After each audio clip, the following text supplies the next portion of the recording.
Bom dia, boa tarde, boa noite, gente. Tudo certo com vocês? Então, como vocês sabem, o professor Eduardo está ausente por motivo de doença, certo?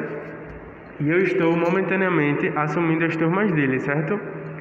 É, a gente vai dar início em uma revisão, de certa forma, ao conteúdo sobre ângulos, certo? Então, primeiro eu gostaria de relembrar a classificação das retas. Você tem o segmento da reta, tem um começo e tem fim. Você tem a semi-reta, que vai ter um começo, mas ela nunca vai ter fim, certo? E você tem a reta, que não tem começo nem fim e está em todo lugar. E o vértice é a mesma coisa que o ponto de origem da reta. É muito importante que vocês tenham esse conceito em mente aqui, para dar continuidade à aula. O ângulo. E o que é o ângulo? Que é o tema da aula de hoje. O ângulo, eles vão estar presentes em quase todos os objetos em nossa volta e na natureza. E aqui eu vou dar alguns exemplos de como a gente pode identificar ângulo na natureza, certo? Veja o ângulo formado pelo bico dessa asa delta, em vermelho. Aqui se forma um ângulo, certo? Outro exemplo de ângulo formado pela vela deste veleiro, em vermelho. Aqui também vai se formar um ângulo, como também em suas extremidades. A montanha também e o mar também vão formar ângulos. As ruas da cidade, com escadas, etc., também formam ângulos, certo? E a gente também pode construir ângulos.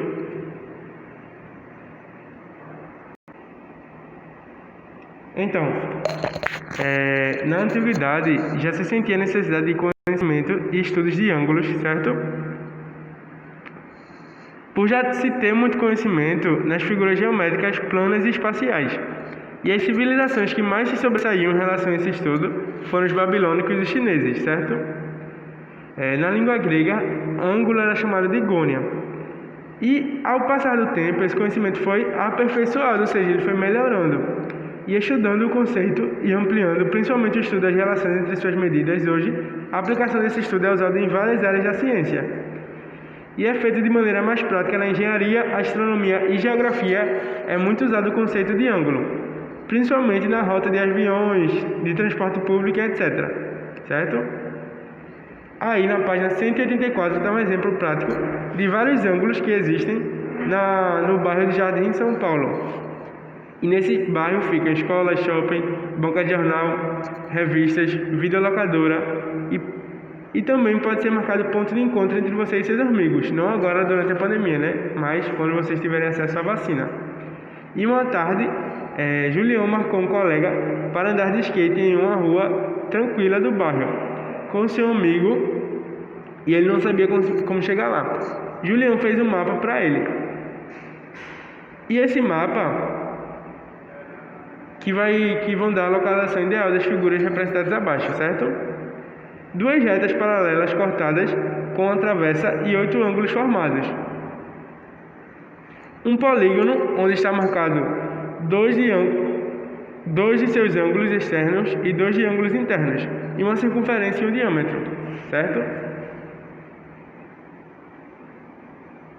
E a gente vai definir a geometria do ângulo. Ângulo é a reunião de 2 semi-retas distintas que têm a mesma origem. Como vocês estão vendo aqui, semi-retas, certo? Retas que têm começo, mas não têm fim. Elas vão ter origem, mas elas não têm fim, certo? Quando elas saem do mesmo ponto, elas vão formar um ângulo.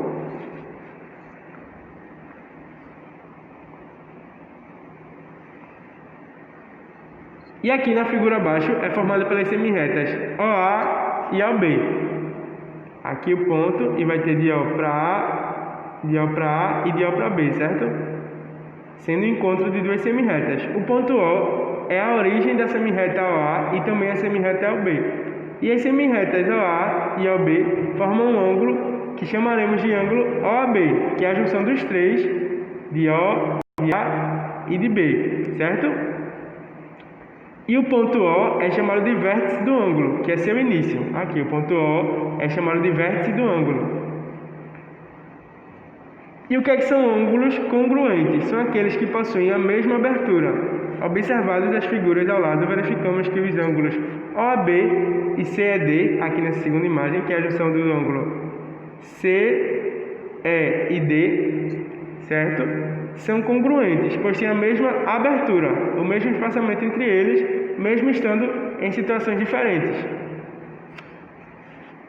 E também existem as medidas de ângulo.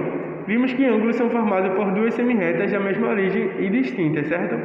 E a gente também viu que ângulos congruentes, ou seja, que têm a mesma abertura, são aqueles que têm a mesma abertura, certo? Mas para termos certeza se os ângulos são congruentes ou não, precisamos medir essa abertura. E aí como é que a gente mede? A gente vai medir, se vocês observarem a figura ao lado, que o ângulo AOB, formado pelas semirretas A e B, são divididos em 4 partes iguais, certo?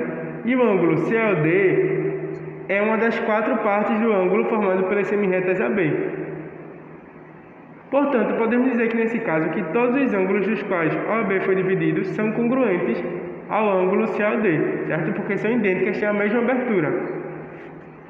Assim, AOB, que é toda essa reta aqui, mede 4 vezes esse outro espaçamento aqui, certo?